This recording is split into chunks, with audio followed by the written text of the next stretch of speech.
Good morning sir. Good morning.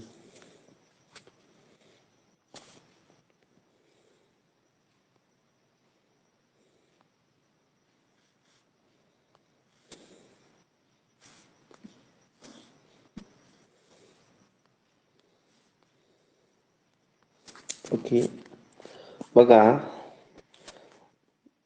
प्रश्न मी वाचतो. 3 नंतर स्टार आहे. स्टार नंतर चौकोनामध्ये एक टिंब आहे आणि त्यानंतर 6 आहे. या संख्येला 3 ने निश्चित भाग जातो. आणि इथे एक प्रश्न लिहायचा चुकला. इथे स्टार मला वाटतं लिहायचं राहिले ना. स्टार चा अंक हा चौकोनात टिंब पेक्षा 1 ने मोठा आहे. म्हणजे हा जो स्टार आहे या ठिकाणचा अंक या चौकोनात टिंब या अंकापेक्षा कितीने मोठा आहे? 1 ने मोठा आहे. तर स्टारच्या जागी कोणता अंक असेल? आता या 4 अंकी संख्येला 3 ने निश्चित भाग जातो. 3 ची कसोटी माहित आहे तुम्हाला?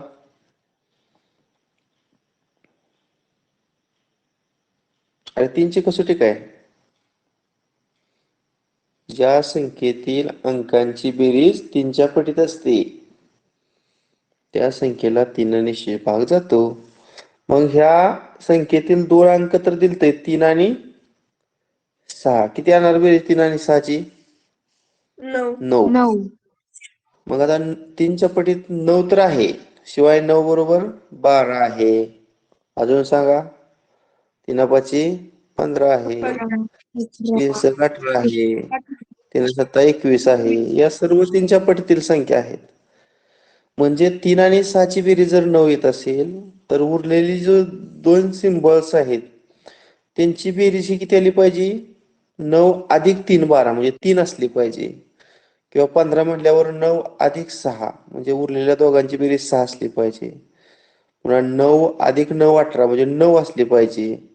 मग आपण साधारणतः छोट्या संख्येपासून जर विचार केला, समजा आपण पर्याय क्रमांक 1 घेतलं म्हणजे स्टारची किंमत 1 घेतली, तर मग मला सांगा या सिम्बॉलची किंमत किती येणार आहे वरच्या? 1 बरोबर टिंब अधिक 1 0 येणार. डावी बाजू 1 आहे रे. एकात किती मिळवल्यावर 1 येणार? 0च ना. म्हणजे या ठिकाणी 3 हा अंक आहे. स्टारचा आपण अंक 1 घेतला, त्यानंतर चौकोनामध्ये टिंबाची किंमत 0 घेतली आणि चौथा अंक 6 आहे. पण या अंकांची बेरीज 3च्या पटीत येते का बघा? 6 आणि 3 9 1 10 नाही येत 3च्या पटीत. त्यामुळे या ठिकाणी स्टारची किंमत आपण 1 घेऊन चालणार नाही. मग तुम्ही सांगा कुठली घेऊया? सर पर्याय क्रमांक 2 येते. आपण चेक करूया आता. पर्याय क्रमांक 2 मध्ये 2 दिलेला आहे. म्हणजे स्टारची किंमत मी 2 घेतली. मग चौकोनात टिंब या सिम्बॉलची किंमत काय येणार? 1 येणार. म्हणजे हे 3, स्टारची किंमत 2, चौकोनात टिंबाची किंमत 1 आणि हे 6. आता बघा इथे का नाही बेरीज? 3 आणि 2 5, 5 आणि 1 6 आणि 6 हे दोन्ही 12. 12 हे 3च्या पटीत आहे. 3 गुणिले 4. म्हणजे या ठिकाणी स्टारच्या जागी कोणता अंक असेल? 2. म्हणजे पर्याय क्रमांक 2.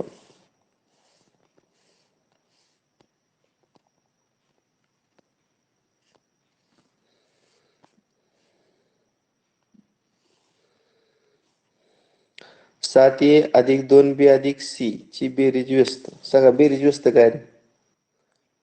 बेरीज व्यस्त म्हणजे चिन्ह बदलायचे.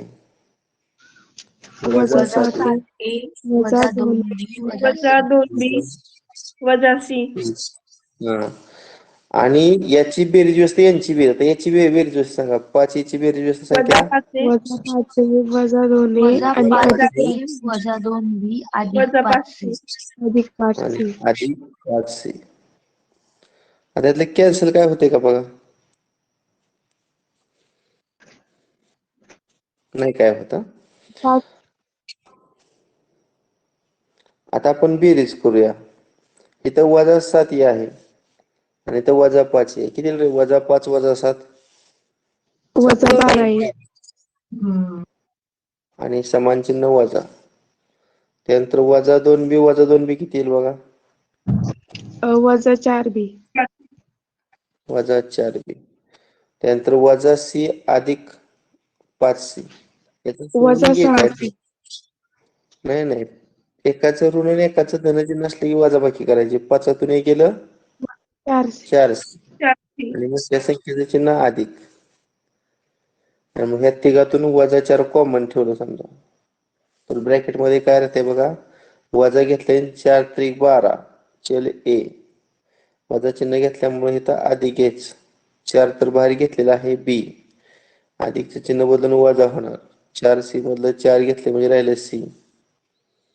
-4 कंसात 3a अधिक b वजा c. ऑप्शन नंबर काय आहे? क्रमांक 1. पर्याय क्रमांक 1 आहे.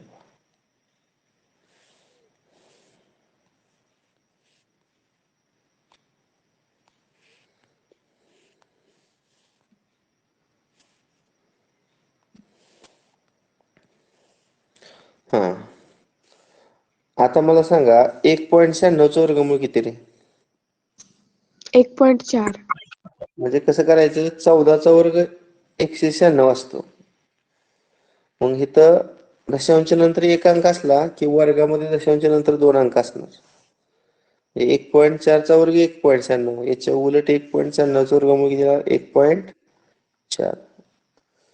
289चा वर्गमूळ 17 म्हणजे 2.89 1.7. 225 वर्गमूळ 15 1.5. 1.5 आणि छेदात 256 चं वर्गमूळ 16. आता माग आपण किती 4. झिरो देऊ शकतो? आता दशांश चिन्हानंतर किती अंक आहेत मोजा? 1 2 3 4 5 8. मग 8च्या निमित्त 4 दशांश नंतर अंक असले पाहिजेत वर्गमुळात, म्हणजे 0.0016 येते. आता वरची बेरीज करूया. 1.4 अधिक 1.7 3.1 बरोबर ना?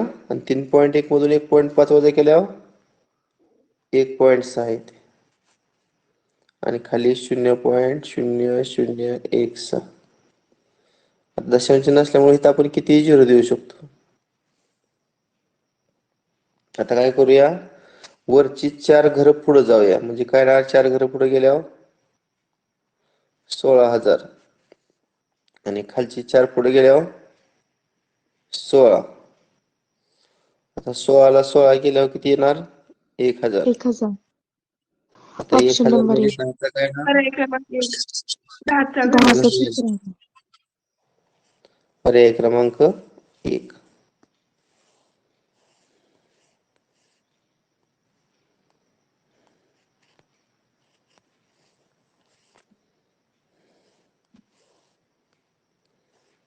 करणकडे जेवढ्या 20 रुपयाच्या नोटा आहेत तेवढ्याच 50 रुपयांच्या नोटा आहेत. त्याच्याकडून एकूण 4,900 रुपये आहेत, तर त्याच्याकडे असलेल्या एकूण नोटांची संख्या किती? आता आपण समजायचं 20 रुपयाच्या X नोटा आणि तेवढ्याच 50 रुपयाच्या, आणि मग बेरीज काय येणार? 20x सर पर्याय अधिक क्रमांक 4. पर्याय क्रमांक 4 चेक करतो. आणि अशी एकूण किंमत आहे 4,900. 50 आणि 20 किती? 70x. बरोबर 4,900. x बरोबर 4,900 70 येणार. आता एका शून्याला 1 शून्य गेला, 7 7 49 आणि 0 म्हणजे x ची किंमत किती आली? 70. मग 20 रुपयाच्या 70 नोटा आल्या आणि 50 रुपयाच्या सुद्धा किती आल्या? 70. एकूण नोटा किती? 70 अधिक 70 140. कोणी पर्याय क्रमांक 3 सांगितलं मागाशी? मग सर 4च सांगितलेलं, तुम्ही 3ला केलं. असं झालं का? बरं, ओके. पर्याय क्रमांक 4 140 नोटा आहेत.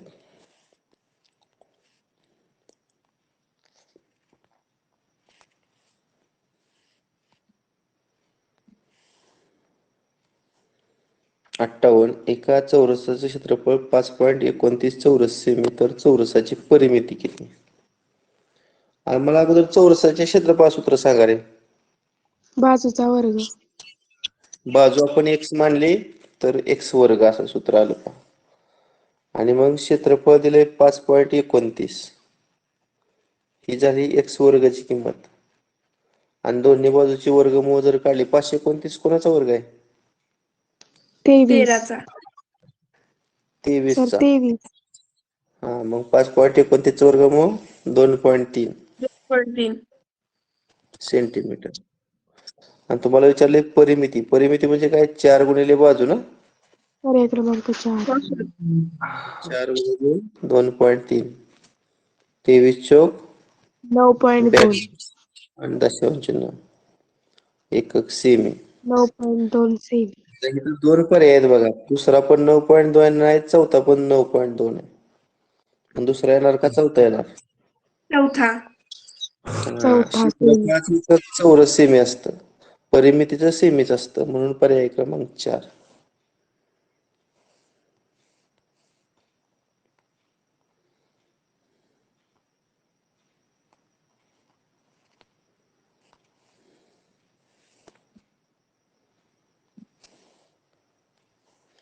एका वृत्तचित्र आकाराच्या पिंपाच्या तळाची त्रिज्या 21 सेमी आहे. त्यात पाणी आहे. त्या पाण्यात 22 सेमी लांबी, 18 सेमी रुंद, 7 सेमी उंच असणारा धातूचा ठोकळा टाकला तर पिंपातील पाण्याची उंची किती? मागं पण एका प्रश्नामध्ये हा प्रश्न आलता, पण त्यावेळेस आपण ते उत्तर सॉल्व्ह केलं नव्हतं. आता असा वृत्तचित्र आकाराचा आहे. आता सुरुवातीला एवढं पाणी आहे, पण तो ठोकळा टाकल्यामुळं काय झालेलं आहे? त्या पाण्याची पातळी वाढली. आता वाढलेली जी पाण्याची पातळी आहे ती समजा एवढी आहे, एवढे वाढले. आता ही एक प्रकारची काय तयार झाली रे? वृत्तचित्र झाली की नाही? सिलेंडर. मग या वृत्तचित्राचं घनफळ म्हणजेच त्यात टाकलेल्या ठोकळ्याचं घनफळ. मग आता वृत्तचित्राचं घनफळ व ठोकळ्याचं घनफळ लक्षात ठेवा. मग आता वृत्तचित्राच्या घनफळ सूत्र काय रे? पाय आर वर्ग h. हा, पाय आर वर्ग h. आणि ठोकळा इष्टिकाची त्या आकाराचा आहे, त्याचं घनफळ सूत्र काय? LBH. LBH. मग आपण किमती टाकूया. पायची किंमत किती? 22/7. त्यानंतर त्रिज्या किती आहे वृत्तचित्र पिंपाची? 21. मग 21 चा वर्ग म्हणजे 21 गुणिले 21 आणि गुणिले उंची h. आता लांबी दिली 22, 18 आणि गुणिले उंची किती? 7. मग h बरोबर बघा, आता इथं सिम्प्लिफाय होते. 7 एके 7, 7 त्रिक 21. आता 22 गुणिले 18 गुणिले 7 या अंशामध्ये. आता डावीकडे ज्या अंशात आहे ते छेदात जाणार आहे की नाही? म्हणजे 22 छेदात 3 छेदात आणि 21 सुद्धा छेदात. आता या 22 ला हे 22 गेलं, कशाने भाग येतो का? 3 एके 3, 3 सक 18, 3 7 21, 3 दुनी 6, 7 ला 7 गेलं, किती आलं h बरोबर? 2 सेंटीमीटर. 2 सेंटीमीटर. म्हणजे त्या पिंपातील पाण्याची उंची कितीने वाढेल? 2 सेमीने वाढेल. पर्याय क्रमांक 1. पर्याय क्रमांक 1.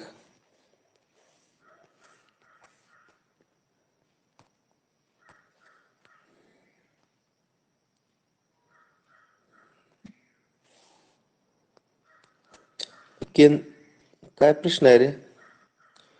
केंद्र असलेल्या वर्तुळाची 30 सेमी लांबीची जीवा केंद्रापासून 8 सेमी अंतरावर आहे, तर वर्तुळाची त्रिज्या किती? या टाईपचं गणित फिक्सच येते बघा प्रत्येक वेळेस. पर्याय क्रमांक 1. सोपं असतं. ही आकृती फिक्स लक्षात ठेवायची. समजा ओ केंद्र आहे, ए बी जीवा आहे, एम हा जीवेचा पण मध्यबिंदू घेऊया. आता केंद्रातून जीवेवर लंब टाकल्यामुळे जीवा दुभागली. मग जीवेचं एम आणि एम बी हे 2 समान भाग झालं. आता तुम्हाला 30 सेमी लांबीची जीवा दिली. मला सांगा AB जर 30 असेल तर MB किती असेल रे? 15. चे 15 असेल. आणि केंद्राचं जीवे पासूनचं अंतर 8 दिले. म्हणजे OM OM किती दिले? 8 दिले. मग पायथागोरसचा जर सिद्धांत वापरला तर काय येणार? 8, 15, 17. OB वर्ग बरोबर OM वर्ग अधिक MB. OM किती? 8चा वर्ग, MB 15चा वर्ग, 64 अधिक 8, 15, 225. बेरीज किती आली? 289. 289. आणि वर्गमूळ जर काढलं तर 289चं वर्गमूळ 17. एकक सेमी. पर्याय क्रमांक 1.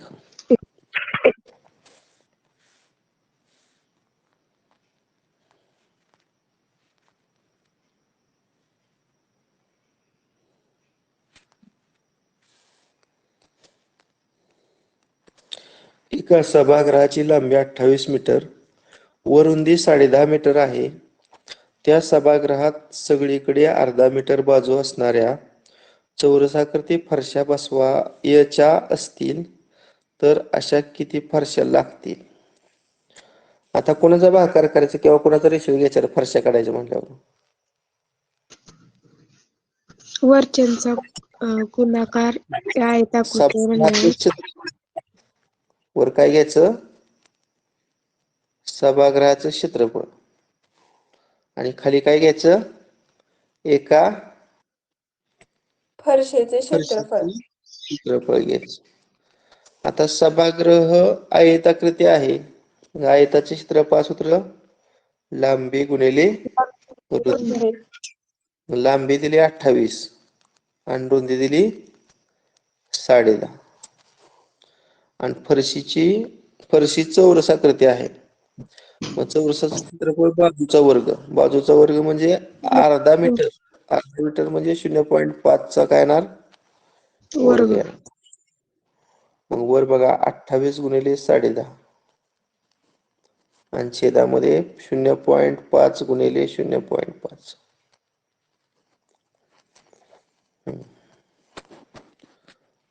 आता काय करूया आपण? संक्षिप्त रूप द्यायला सोपं जावं म्हणून इथं 5वर एक 0 टाकतो. आता वर 100 न गुणतो. 100 न गुणल्यामुळं 10.50 ला 100 न गुणल्यामुळं 1050 होईल. आणि खाली 100 न गुणायचे, त्यात 0.5 ला 10 न गुणूया आणि पुढच्या 0.5 ला 10 न गुणूया म्हणजे 5 गुणिले 5 होणार. आता 5 5 25 आणि तर 25 चोक 100 आणि 25 दुनी 50. 28 गुणिले 42 आणि 28 दुनी 56. चला 5. 28 चोक 112 आणि 5 117. 1176. 1176. पर्याय क्रमांक 3 3. इथे. 3.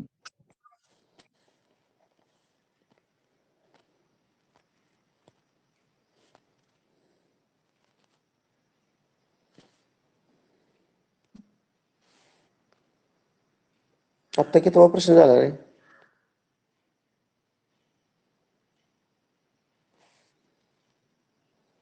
मला वाटतं आपण पुढे गेलो का? 61 झालता का? बरोबर आहे.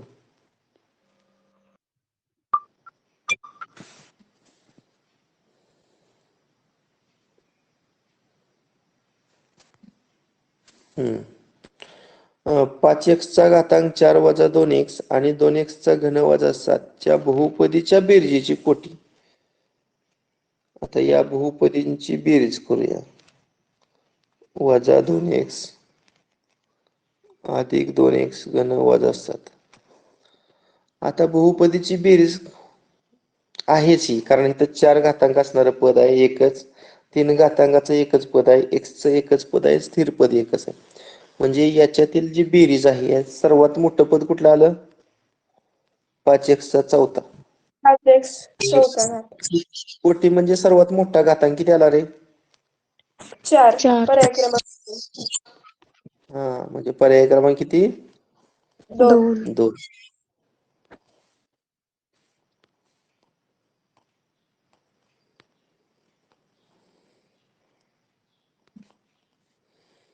63.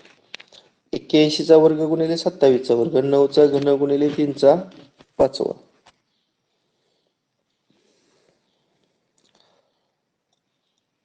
आता 81चा वर्ग म्हणजे 81 9चा वर्ग ना, आणि मग याचा पुन्हा वर्ग 9च्या वर्गाचा वर्ग. आता 27 म्हणजे 3चा काय रे? 3चा घन. घन, आणि त्याचा पुन्हा दुसरा घातांक दिलाय, आणि छेदामध्ये आहे असं लिहितो 9चा घन गुणिले 3चा 5वा 7वा घन. आणि x चा घन. आता हे सोडवूया आपण. घाताचा घात असल्यावर घातांकाचा काय होतो रे? गुणाकार. गुणाकार. म्हणजे बेदोनी करणार 4. तसं दुसरा कंस 3च्या घनाचा वर्ग म्हणजे 3 आणि 2चा वरचा गुणाकार, 6. 3 दुनी 6.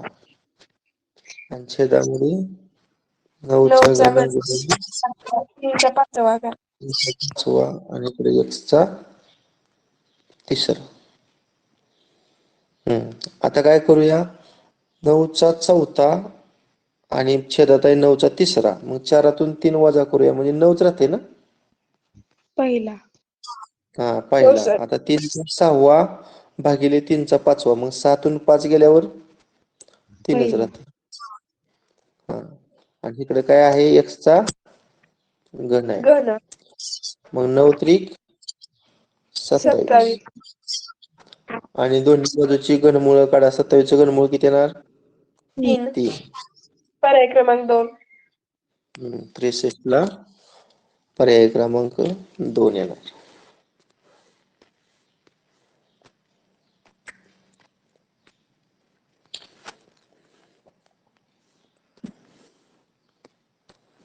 एका त्रिकोणाच्या दोन बाह्य कोनांची माप 60 अंश आणि 130 अंश. तर तो त्रिकोण कोणत्या प्रकारचा असेल?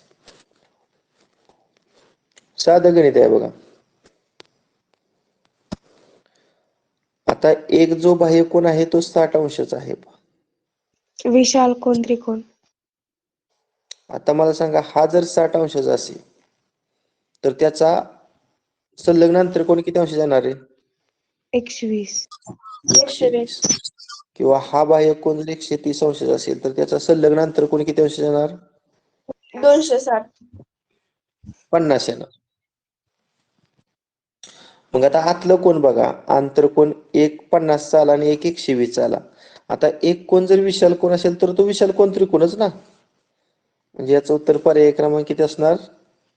2. 2.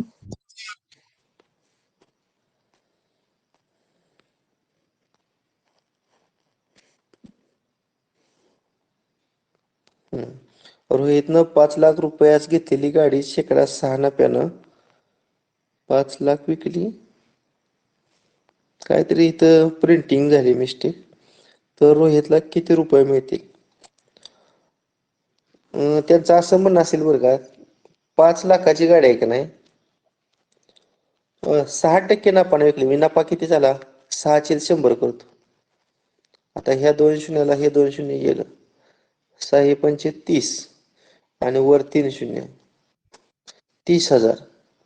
मग 5 लाख रुपयाला घेतलेली गाडी, त्याला 30,000 नफा मिळाला ना. म्हणजे त्यात 30,000 मिळवा.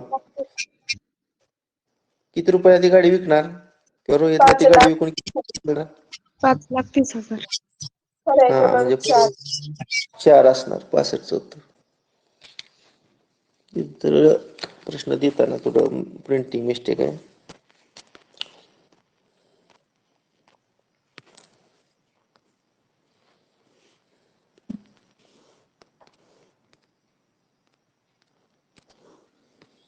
एका काटकोन त्रिकोणात, आता हा तर प्रश्न प्रत्येक प्रश्नपत्रिकेत, आपली 4थी प्रश्नपत्रिका सोडवायची चालली फायनलची ना, प्रत्येक ठिकाणी आहे असं बघा. परिवर्तनाचा प्रश्न. परिवर्तनाची त्रिकोण काढा. असं असलं की सरळ एक व्यास काढायचा, त्या व्यासाने अंतरित केलेला कोन नेहमी काटकोन दाखवायचा. आणि याच्यात काटकोन करणारी एक बाजू 7 दाखवली, दुसरी बाजू किती दाखवायची? 24. आणि मग कर्ण किती रे? कर्ण आपण 25. तर 7चा वर्ग अधिक 24चा वर्ग म्हणजे 49 अधिक किती 576 576. 725 आणि दोन्ही बाजूचं वर्गमूळ जर काढलं तर 25 येतोय. 25 डायमीटर आहे बरं का व्यास आणि त्रिज्या ही व्यासाची निम्मी असते म्हणजे 25 निम्म किती 12.5 सेंटीमीटर ही परिवर्तुळाची त्रिज्या असेल म्हणजे पर्याय 10.5. एक. हा मी लिहिताना 10.5 लिहिले चुकून इथे किती पाहिजे 12.5.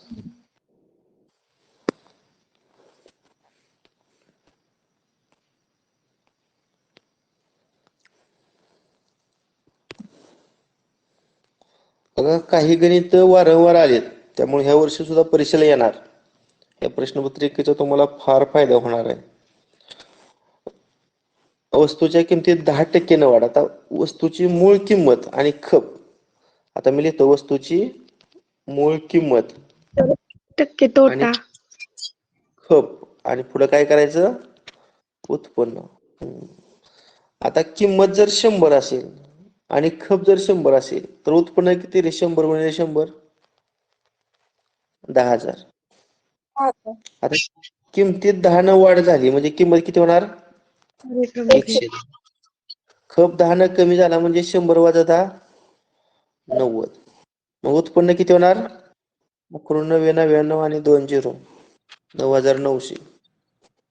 आता सुरुवातीच्या उत्पन्नापेक्षा नंतर उत्पन्न कमी झालं म्हणजे काय झाला तोटा झाला. किती झाला 10,000 मधून 9,900 वजा करा 1% तोटा. 100 रुपये तोटा झाला. मग आपण शेकडा तोटा कसा काढायचा सांगा. तोटा छेद खरेदी 100 किंमत गुणिले झाली. 100. मग तोटा 100 खरेदी खरेदी किंमत किंमत 10,000 आणि गुणिले 100. आता हे 4 शून्य आणि हे खालचं 4 शून्य गेलं म्हणजे एकच उरतंय ना म्हणजे 1% काय झाला तोटा झाला. तोटा. म्हणजे पर्याय क्रमांक काय आहे याचं उत्तर 1.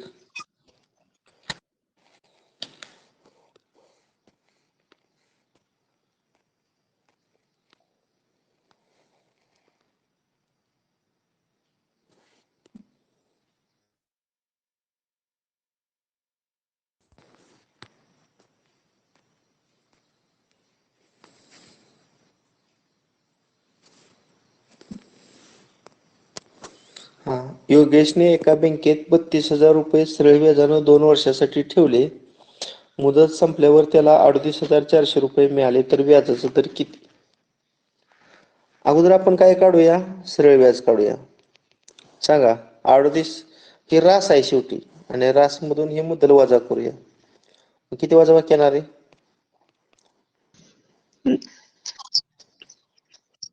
38,000 दोन 32,000 वजा करायचं 6,400. 6,400. मुद्दल किती किती रुपये रक्कम ठेवली ती बँकेमध्ये ते मुद्दल 32,000. 32. किती कालावधी ठेवली होती 2. 2 वर्ष. रेट ऑफ इंटरेस्ट व्याजाचा दर कोणतं सूत्र वापरायचं आय बरोबर पी गुणिले आर गुणिले एन भागिले 100. मग सरळ व्याज 6,400 पी ची किंमत 32,000 आर ची किंमत आर तसेच आणि एन ची किंमत भागिले 100. आता ह्या 2 शून्याला हे 2 शून्य गेलं मग 6,400 आता 320 इकडे आल्यावर छेदात जाईल त्यानंतर 2 पण छेदात जाईल इकडे फक्त आर राहिलं. आता इथं बघा बे एक बे बे त्रिक 6 बे दोन्ही 4 आणि हे 2 शून्य पुन्हा ह्या शून्याला हा शून्य गेला 32 10 320 म्हणजे आर ची किंमत किती आली 10 आली. 10. पर्याय क्रमांक 4.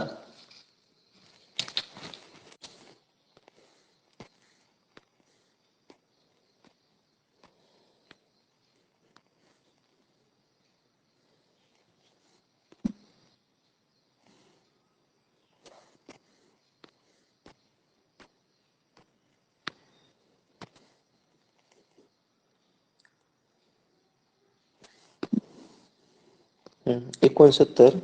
एका वर्गातील 20 मुलांच्या उंचीचे वारंवारता वितरण खाली दिले आहे. त्यावरून उंचीचे मध्यमान काढा. आता उंची जी आहे त्या उंचीला आपण x म्हणूया बरं का.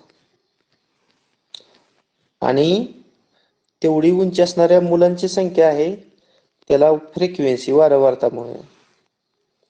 आणि पुढे मग आपल्याला काय करायचा असतो, x आणि f चा गुणाकार. आता x म्हणजे उंची, 160 सेमी उंची असणारी मुलं किती आहेत रे? 4. 4. करा गुणाकार आहे दोघांचा. 640. आणि 0 640.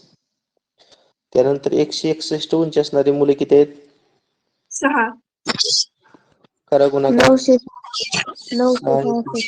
136 3 6 6 3 9 966.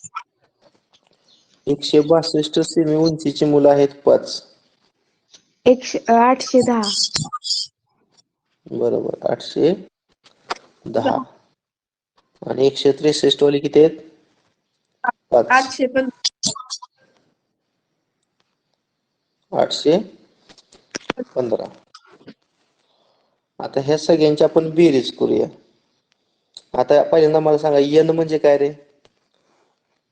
वारंवारतेची बेरीज, टोटल फ्रिक्वेन्सी. करा बेरीज. 4 आणि 6 10 आणि 5 15 आणि 5 20. एकूण वारंवारता 20. त्यानंतर सम म्हणजे बेरीज कोणाची? x आणि f च्या गुणाकाराची सम किती ते बघूया. करा बेरीज ह्या सगळ्यांची. 5 आणि 6 11. चला 1 1 2 3 3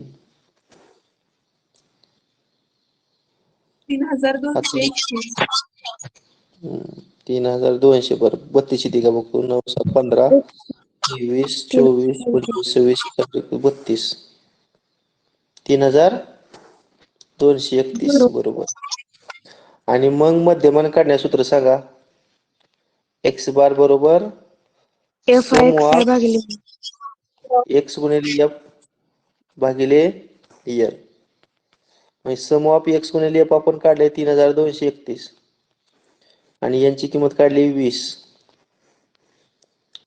आता ह्याला 20 न जर भागलं 20 एके 20 राहिलं 12. तेव्हा घेतलं 3 123.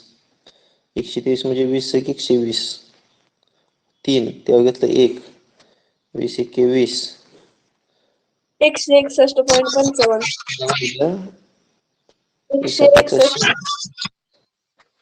161.55 म्हणजे पर्याय क्रमांक 2. बघा ह्या टाईपचे वर्गीकृत वारंवारता वितरण सारणीचं मध्य किंवा मध्यमान काढा. हा प्रश्न एक बऱ्याच वेळा येतो. आता जे नवीन विद्यार्थी जॉईन आहेत त्यांना हे कळणार नाही, विशेषतः 8वीतील विद्यार्थी. आता जे 9वीत आहेत, जे 20 तारखेची परीक्षा देणार आहेत त्यांना हे काय अवघड नाही. आपल्यापैकी सर्वांनी रिसिट काढली का रे? प्रवेश पत्र उपलब्ध केले का? आज भेटणार आहे सर. आज भेटणार आहे. बघा प्रश्न प्रवेश पत्रावर आपलं सेंटर कुठलं आहे हे निश्चित करून घ्या.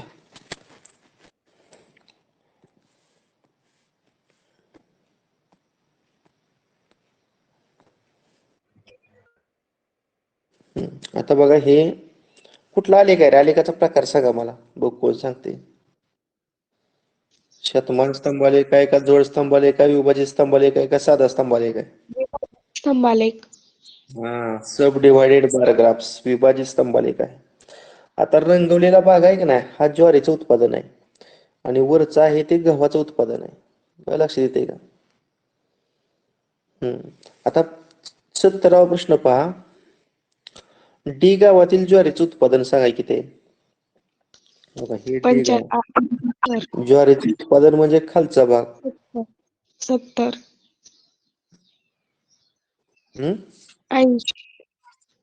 80.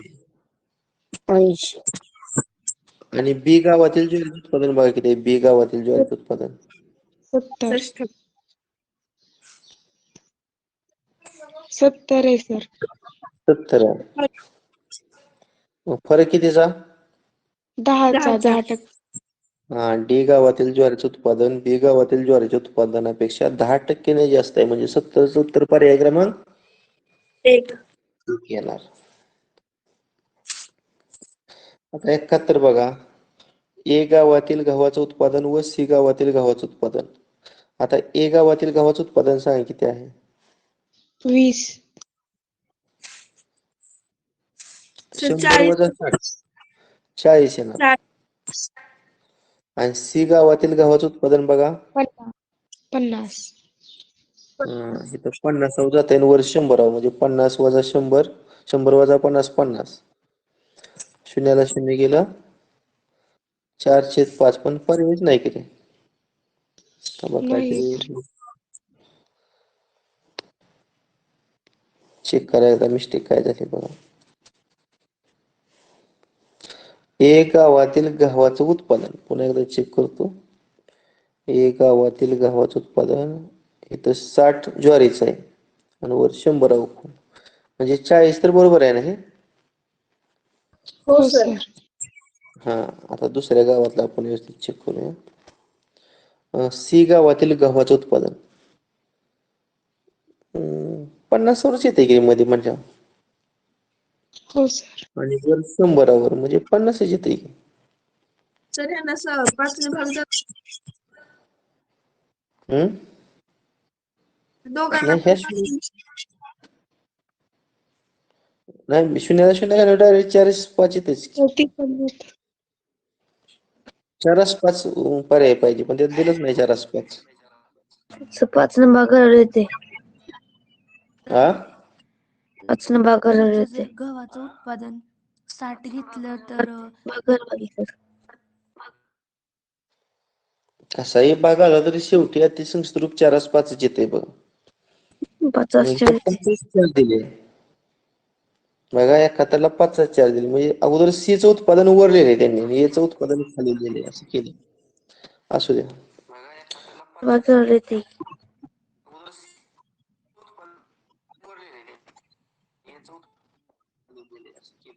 अरे आवाज नंतर माझा येतोय का? What is problem? सर येतो. बर. प्रश्न क्रमांक 72. आता इथं तर पर्याय प्रश्नच अपुरा दिलाय. ही राशी पूर्ण होण्यासाठी त्यात पुढीलपैकी कोणते पद मिळवावे? अचूक पर्याय निवडा. आता इथं प्रश्नच दिला नाही पण लक्षात ठेवा याचं उत्तर नेहमी काय असणार आहे? पर्याय क्रमांक 1 आणि पर्याय क्रमांक 2. किंवा कारण 3. एकाचं पॉझिटिव्ह आणि एकाचं निगेटिव्ह चिन्ह असतं. हा प्रश्न तिथं अपुरा आहे.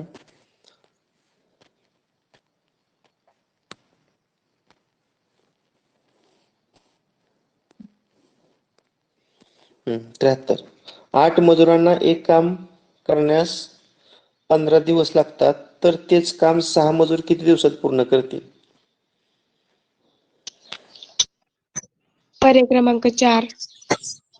पर्याय क्रमांक 4. मला सांगा या उदाहरणात समचलन आहे का विस्थचलन रे? मजूर आणि काम पूर्ण करण्यास लागणारे दिवस म्हणजे मजूर 18 आहेत आणि काम पूर्ण करायला 15 दिवस लागतात. आता मजूर कमी केलं तर दिवस वाढणार ना, म्हणजे जेवढं मजूर जास्त तेवढं कमी दिवस लागणार. म्हणजे इथं इनव्हर्स प्रोपोर्शन आहे. म्हणजे काय आहे या उदाहरणामध्ये व्यस्त चलन आहे आणि व्यस्त चलनामध्ये गुणाकार स्थिर असतो पहा. म्हणजे 18 आणि 15चा गुणाकार हा 6 आणि x च्या गुणाकारा इतका असणार आणि मग तिकडचं 6 इकडे आल्यावर भागिले होणार.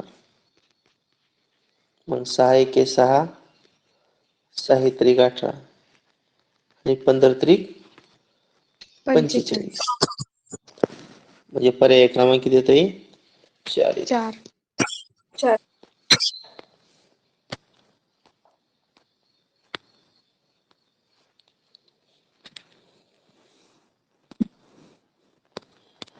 2x वजा 5 कंसाचा घन अधिक 125 या बहुपदीचा अवयव. पहिल्यांदा पहिला तर कंस दिलायच का नाही रे? म्हणजे 2x वजा 3 कंसाचा घन हा दिलेलाच आहे.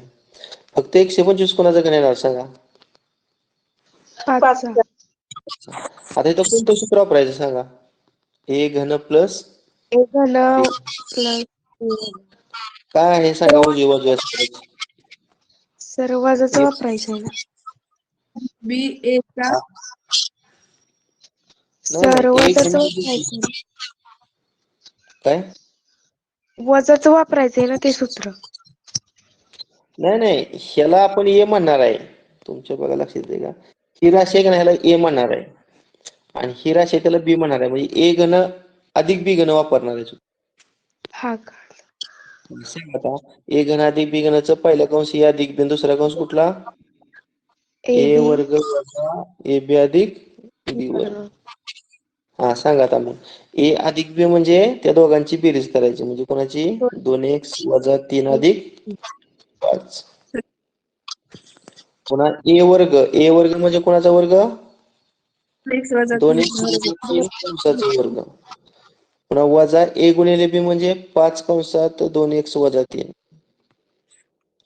पुढं प्लस बी वर्ग म्हणजे 5चा वर्ग.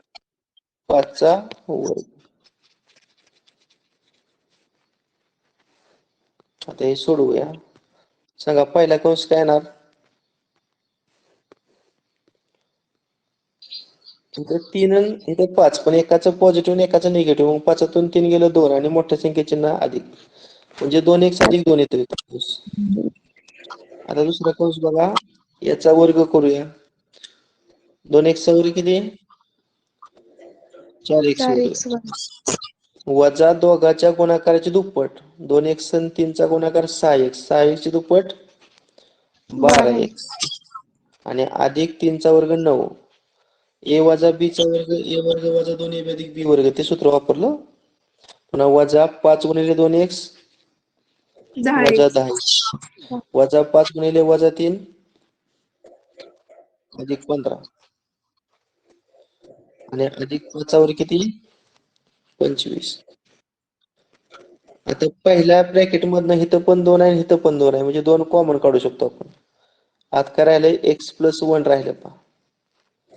आता इथं पहिलं पद घ्या 4x वर्ग. आता इथं वजा 12x आणि वजा 10x किती येणार आहे, 12 आणि 10 22 आणि चिन्ह वजा वजा 22. आता ह्या तिघांची बेरीज करा, अधिक 49. 23 आणि 25 49. बघा असं ऑप्शन आहे का, 2 कंसात x अधिक 1 4x वर्ग वजा 22 x अधिक. हा पर्याय क्रमांक 1 आहे 574 ला.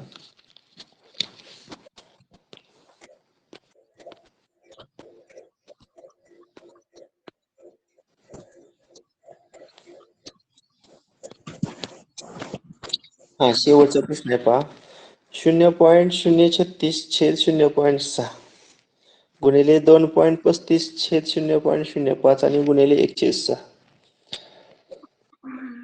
आता मला सांगा 0.036 कशी पुढे करूया त्याची, असं सर करूया हजार 0. पॉईंट घालवा. असं करूया, दशांशी घालवून टाकूया, बरोबर आहे. आता वर हजारानं गुणलं की 36 येणार आणि खाली हजारानं गुणल्यावर किती येणार मग, 600. 700 येणार. 1 2 3 हा. आता वर 100 गुणलं की 235. खाली 100 गुणलं की 5. 5. पुन्हा हे 1 आहे, इथं 6 आहे, ही किंमत काढायची. 6 न आता भाग जातो. 6 न भाग जातोय, 6 एके 6, 6 6 36, 6 एके 6, 5 न 6 एके 235. 2 0. पुन्हा 5 न जातोय, 5 एके 5, 5 चोक 20, 5 7 35, म्हणजे 47. तर 100 न भागायचं म्हणजे 2 दशांश चिन्ह डावीकडे, म्हणजे 0.47 येते. पर्याय क्रमांक 3. मगाशी मी मध्यंतराला पाहिलं ते 36च मुलं होती आणि आता 53 आहेत. जी हुशार जॉईन होणाऱ्या मुलांना थोडी विनंती आहे, आपली परीक्षा अगदी जवळ आलेली आहे. आज 7 तारीख आहे आणि 20 तारखेला परीक्षा आहे, एक 13 दिवस बाकी आहेत. सगळी उदाहरणं आपल्या नजरेखालून जावीत, त्यामुळं बरोबर 5:30ला तर 5:30ला जॉईन व्हा. उशिरा जॉईन झाल्यामुळे तुमची बरीचशी गणितं राहतायत. आणि जे उशिरा जॉईन होत आहेत त्यांनी युट्यूबचा व्हिडिओ मी टाकतो तो कंपल्सरी पहा. चालेल, बस करूया. उद्या आपण पुढची प्रश्नपत्रिका 2021 ची घेऊया. ओके.